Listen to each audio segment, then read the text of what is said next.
Jirika Sirnjosowa baute innerhalb von 3 Jahren selbst ein ungewöhnliches Haus in Form eines Achtecks und führte alle Ausbauarbeiten daran selbst durch. Sie hat mehr als 3000 Stunden ihrer Freizeit geopfert. Während dieser gesamten Zeit der Gänsesirene war sie auch Vollzeit berufstätig und zog 2 Kinder groß.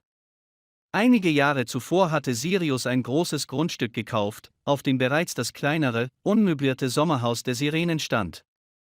Rosowa hatte ursprünglich vor, auf dem Grundstück auch einen Stall für ihr zweites Pferd zu errichten. Doch das Hausprojekt zwang sie, sich ausschließlich auf sich selbst zu konzentrieren. Als mit dem Bau begonnen wurde, zogen Sirius und ihre Kinder, die damals 13 und 14 Jahre alt waren, in ein Sommerhaus und begannen mit dem Bau.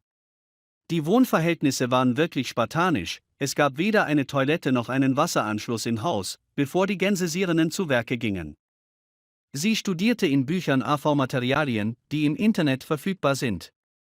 Wie man in den einzelnen Bauabschnitten vorgeht, hatte sie schon vorher einige Erfahrungen gesammelt. Sie arbeitete mit Holz, reparierte das Häuschen und half der Familie beim Anbau.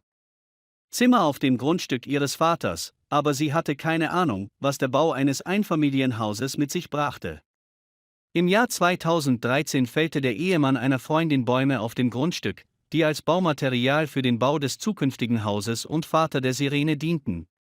Die Russen kamen mit einem Bagger und gruben eine Baugrube. Danach kam es zu Problemen.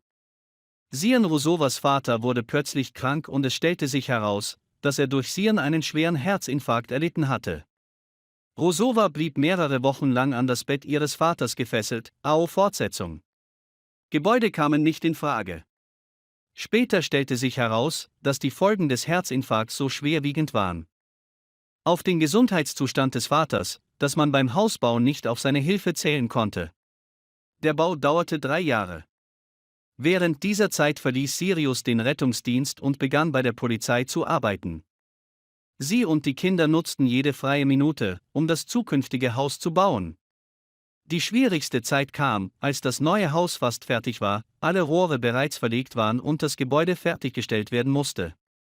Zu dieser Zeit kam es jedoch zu starken Frösten.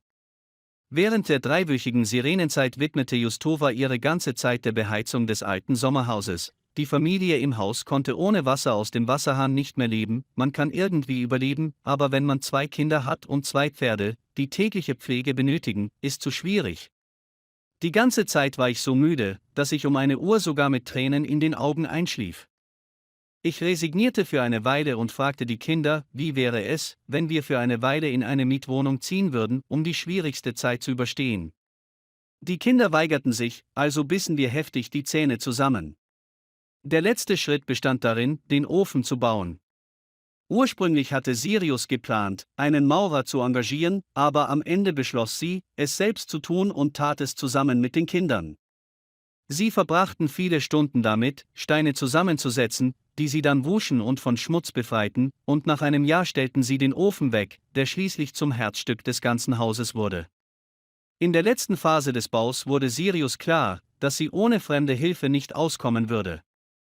Sie und die Kinder waren vom Bau zu erschöpft, am Ende unterstützten Freunde und Verwandte den Architekten, sie brauchten es wirklich.